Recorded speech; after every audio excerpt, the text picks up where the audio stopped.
Welcome, everyone, to In the Spotlight. My guest tonight has built an incredibly impressive resume over the years. From writing jingles for some of the biggest brand names in consumer products to serving as musical director for Morton Downey Jr.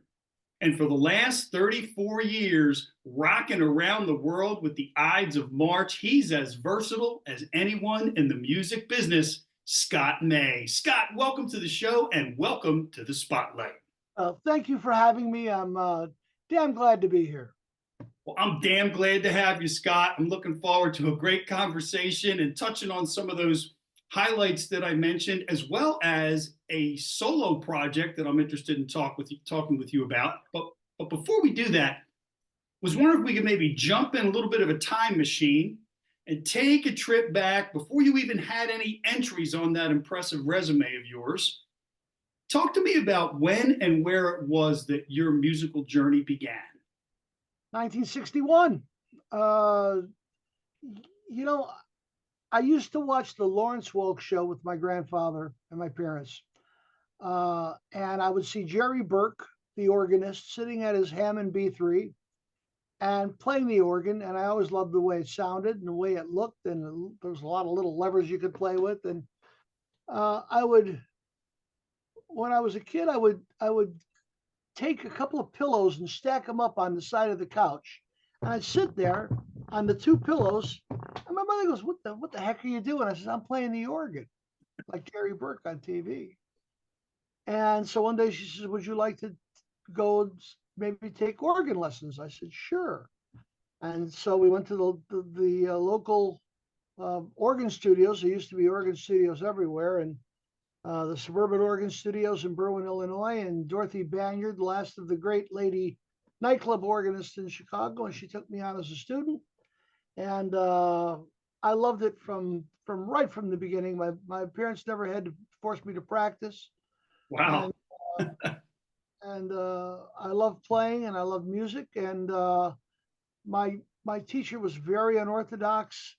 Instead of playing scales and playing all this pedagogue stuff, she put a fake book in front of me. And I basically learned by playing the Great American Songbook. And reading in a fake book, all the lyrics are there. So I got to know Cole Porter and George Gershwin and Irving Berlin and all the great composers of the Great American Songbook. And that was my training. And for a 6-year-old kid, 7-year-old kid, that was pretty heavy. But I mean, now in my old age, I'm so glad that I know all those songs, and I saw the craft in those songs and the lyrics and everything, and it helped me immeasurably in my musical career.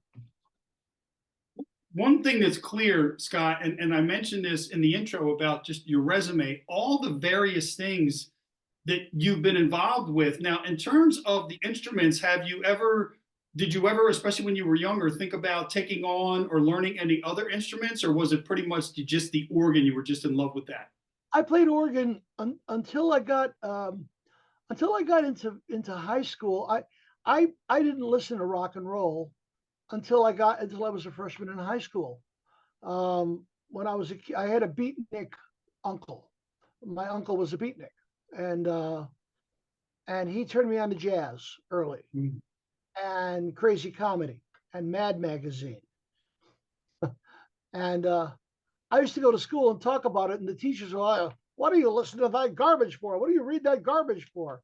Well, I don't think it's so much garbage. And you turned me on all the great comics, Jackie Vernon, Mort Saul, Jonathan Winters, all the people of the day. And so we put all those things together. And then when I got to high school, I got an indoctrination real quick. And I started listening to WLS and WCFL in Chicago. And I started to like rock and roll. And I developed an interest in playing the guitar. As I progressed, I taught myself how to play guitar. And then in high school, I also took up the bassoon of all instruments, as unhip as you can get. But but I've been a pretty serious um, guitar guy since about 1970. Um, and but not but my approach to it in my development in guitar has been very unorthodox. Uh, I never learned songs. I picked up the guitar and learned how to play the stuff that I heard in my head that nobody else was doing. Um, so I'm pretty rubbish as a guitar player. Like if I would, I couldn't go sit in with any bands and play guitar, but I can play my own stuff. And a lot of people love my guitar. A lot of people don't even know I play guitar. But we'll talk about my record later. Yeah, yeah, because I know you played multiple instruments on that and also vocals. So you're right. We will get to that, but thought we just take a couple of quick stops along the way before we get to your solo work and that guitar and vocal work. One of the things I'm curious about is musical director for Morton Downey Jr. And I remember all I can remember Boss. thinking about Morton Downey Jr. is, man, there must have been a lot of secondhand smoke.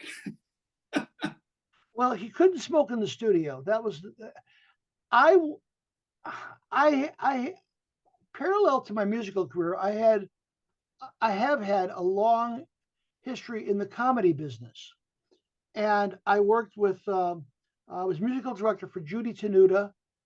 I was with Emo Phillips. I was the house band on Caroline's Comedy Hour. But the biggest thing out of all this is that I was the musician, house musician, like the Paul Schaefer for the most outrageous comedy club in the United States, which was the Funny Firm in Chicago, Mm. uh, notorious for being completely out, no holds barred, everything goes, and which put me in touch with a lot of great comics. And it also put me in touch with WLUP Radio, The Loop in Chicago, which at that time, which was 90s, late 80s, 90s, it was the number one station in Chicago. And it too was crazy. Anything goes. It was the nuttiest, Danny Bonaducci was one of the disc jockeys. Seika, the porn star, had a show. Uh, but I was part of the Kevin Matthews show, and we were number one in the morning, and which put me in touch with a lot of people. And one day, Mort Downey came in um, to be a guest, and he sat right next to me, and I had my keyboard, and that's what I would do. I'd play keyboards, and I would provide live musical accompaniment for Kev's show. And he goes, "Wow," he goes, "this is great." He goes, "I wish I had this for my show." And after the show, he took me in the uh, in the hall and said, "Would you like to come and work for me?" He wasn't on in Chicago, so it wasn't competition. And but he was syndicated everywhere except Chicago, believe it or not. And I went to work for Mort Downey Jr. And Mort, what a character! What a brilliant. First off, let me dispel any notion that he was a jerk. He was the nicest, most generous man in the world. He was a family man, um, and he was off the air. He was the sweetest, nicest man you could ever meet. Um, and and I learned so much about broadcasting from him. I learned about songwriting. He was a great singer and he was a songwriter. We wrote songs together. A lot of people don't know this because he had a character. And so I was with the boss for a while and got to know his family, and he was very generous. But he was a great man. He really was. I want to move on to another phase of your career, and that's one. This one really fascinates me because I think about the Ides of March, and I think about your tenure with the band, 34 years. How I'm the many new guy. bands can you be in 34 years and be the new guy? Well, this year we celebrate 60 years Yeah. with the original four guys. You've had Jim on your show. We're all from the same town, Berwyn, Illinois, which is a suburb of Chicago, named for Berwyn, Pennsylvania. I found out there is a Berwyn, Pennsylvania, Yes, there is. and the Ides started October 16th, 1964, and they were the hometown heroes. You know, they had a #1 hit in Chicago when they were juniors and seniors in high school. Now imagine that. You know, #1 hit on WLS and WCFL when they were juniors and seniors in high school. So they were always the hometown heroes, and they took a a hiatus for 17 years, and which during that time Jim had his solo career, and then he started Survivor, and we all know where that went. And as Survivor kind of uh, mellowed out, our Berwyn, uh, they wanted to do a Summerfest, and they came to the Ides and said, "Would you consider reuniting to play the thing?" And it was a long shot, but all the guys decided to do it. Now they never had a full-time keyboard player. Now they knew me because I had been in bands and my comedy career and everything else. So they asked me to come and play keyboards because they knew me. I knew them. I knew all the songs, familiar face. And it was supposed to be a one-shot deal. We had 25,000 people in back of a shopping center in Berwyn, 2 city blocks, just wall-to-wall people. It was amazing. And we did one show. It went over so well. We got asked to do another show. And 34 years later, we're still rocking. That is amazing. And you are absolutely right. You guys are still rocking, and it's just great to see. I mean, 60 years together, you could probably count on one hand how many bands have been able to do that. And like I said, you could probably also count on one hand how many bands you could be with 34 years and be the new guy. That's Oh, just amazing.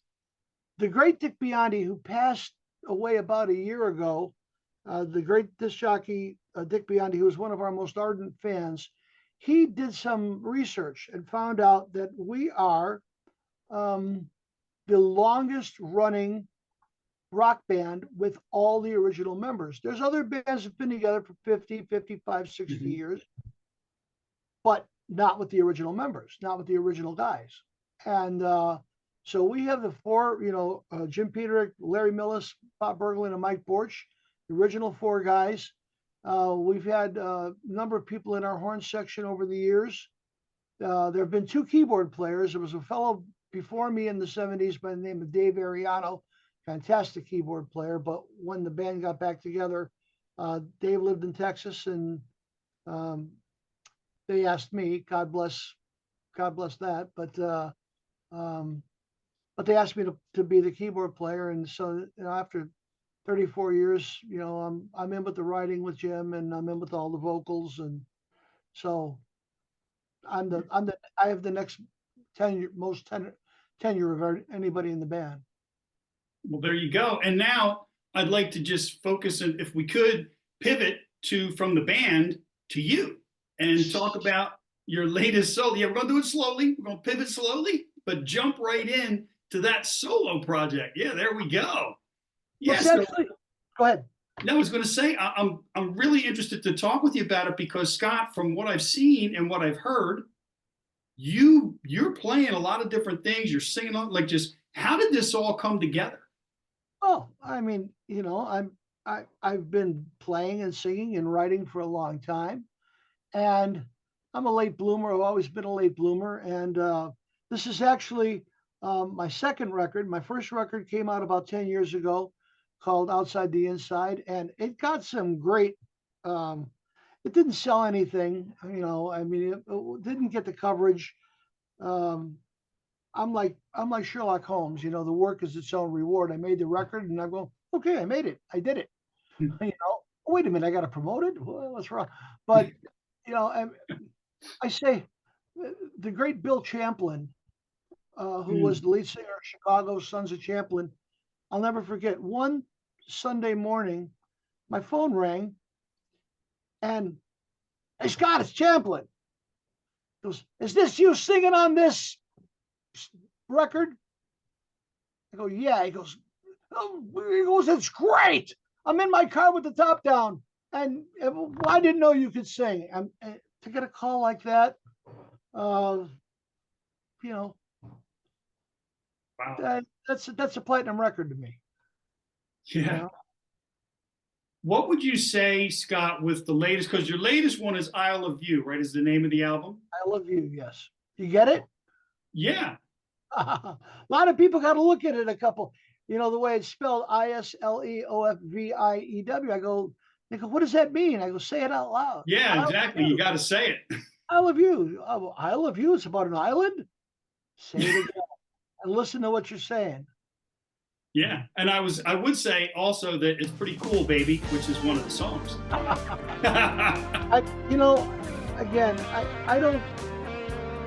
There's people who say you shouldn't use the word baby in a song and write unabashed love songs. Well, I mean, the entire record is a love letter to my lovely wife, and um, and I wrote "Cool Baby" uh, because it just seemed like a cool thing to say. Hey, you're so Mhm. cool, baby, and it's stylistically, there's a bunch of different things on the record. Because my tastes are everywhere. The only thing I haven't tried yet is rap. Um, and I'm not one of these people who says that rap isn't music. Of course it's music. Try and do it. Try and do it. If people say that's not music, and try and do it. That's all I'm going to say. Try and do it. And if you can do it, well, you're a better man than I am. But I haven't gone there yet. I've got a little bit of country. Um, I've done a little couple country things over the years. Got some things that are jazzy. I've got two great jazz harmonica players on this record. Um, the drummer who's on most of the record, Kari Parker, who passed away very tragically at a very early age, shortly after we made the record. Mm. He was with George Benson and a couple other people, um, and so I've got a real good assortment of musicians. The biggest secret about making a great album is make sure everybody's better than you.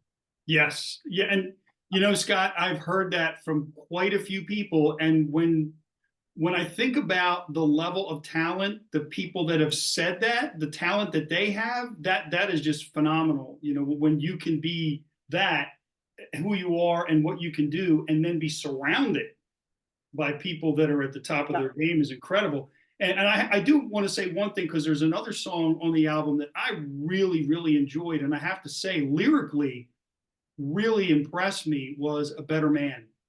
There was No, something about that song that really resonated with me. I just want to compliment you on that. I um that's my co-write with Jim Peterick, believe it or not. And I'm sitting here at my desk. That side over there is my studio where all my keyboards are. This is my desk. Now I have right here, I have got like you can see it's a bunch of stuff that's got papers in it, and it was full of junk. And one day I says, I want to get this cleaned out. So I started going through it, pulling stuff out. And all of a sudden I pull out a piece of, and it's lyrics.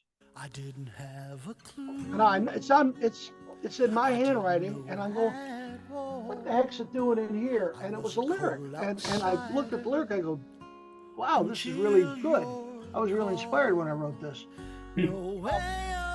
And so I sent it to Peterick. And I send a lot of stuff to Peterick, and some stuff he likes and some stuff he uses. With most, here's the big secret. Songwriters write hundreds of songs, and if you get 5 out of 100, you're doing really good. You're doing really good. If you get 2 out of 100, you're good. And normally I send stuff to Peterick, and our the way we work is, if he doesn't get it back to me, I know it's not in the running. Well, I got the call back right away. He goes, this is fabulous. This is great. I didn't have any music for it, and Jim put the tune together and did his thing on the lyrics. I'm very lucky to be able to write with a guy who's got 1 billion streams on, and Grammys and Oscar nomination and sold 40 million records. I'm very lucky that way. But anyway, he wrote this song, and so we did it, and I did not want to um, do it in his style, and I didn't want to do it. I didn't want him to produce it. Now that sounds looking a gift horse in the mouth, but I didn't want it to sound like Jim Peterick because it's my record, and and I had to be careful about that. So what I decided to do is I wanted to do one of Jim's big power ballads, like Search Is Over or one of those things, but I wanted to do it completely acoustically. Now I have some really good friends in Nashville, a band called the Time Jumpers. If you don't know who the Time Jumpers are, look them up. They're the cream of the veteran um, session guys in Nashville. Up until recently, the second guitarist was Vince Gill, the second guy, not the first chair guy, the second chair. And I've got to be friends with these guys over the years. Vince too. I mean, I'm not going to say that Vince is my buddy, but if you saw me, you go, hey man, how you doing? But a couple of the guys I've got very close to, and I said I'd like them to play on this thing, and I wanted to go to Nashville to produce it. So I got the rhythm section of the Time Jumpers, and I also have a fellow by the name of Mark T. Jordan, who great keyboard player. He was with Van Morrison. If you hear the song Wild Night, he's on that. He was the keyboard player on Midnight at the Oasis with Maria Muldaur. He was with Jackson Browne. Just a fantastic player out of Nashville. So we went down. Andy produced the track, and Andy Reese, the guitarist of the Time Jumpers, produced the track. We were at Crystal Gale's studio in Nashville on Music Row. And the Jumpers walked in, and Mark goes, "What are you doing here?" And the guys in the Jumpers go, "What are you doing here?" Well, we both know Scott.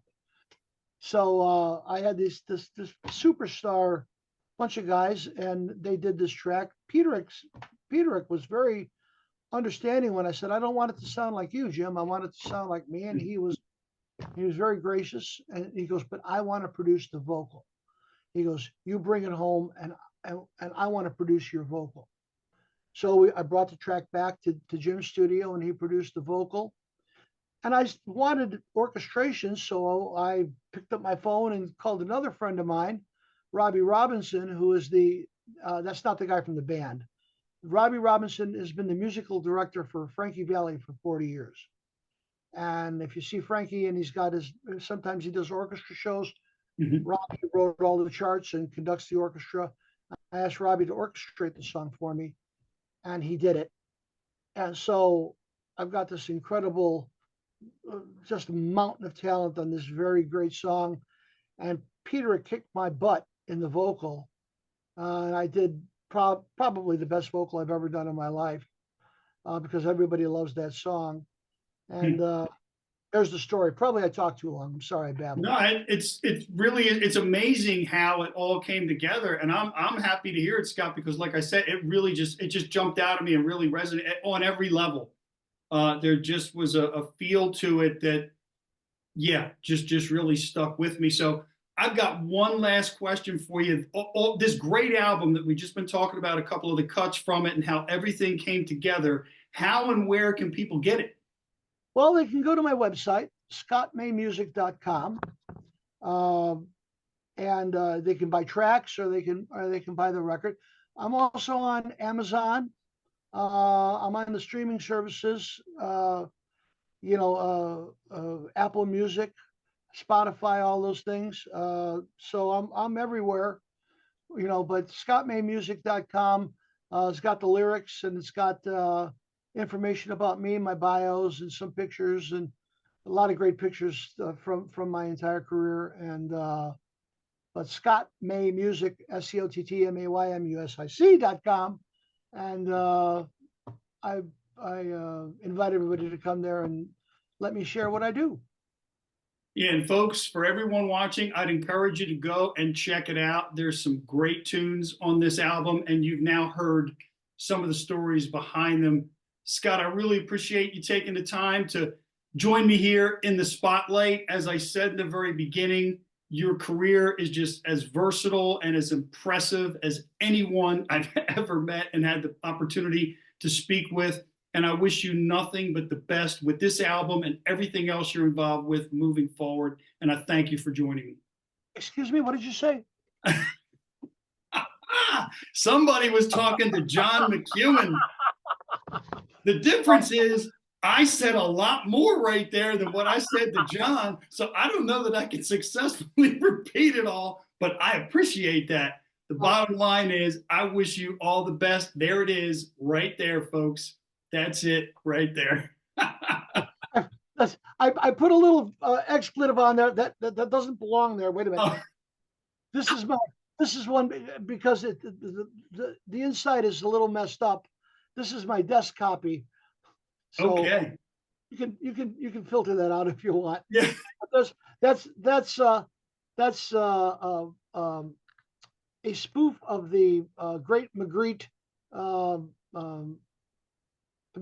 Great Magritte picture with the guy with the apple in front of him, but that's my Apple iPhone. So Oh.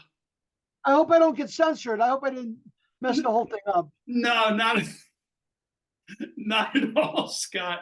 It's been a blast, my friend. I look forward to catching up with you again down the road. As I said, I wish you all the best. Folks, I thank you so much for watching, and we will see you next time. Rock and roll.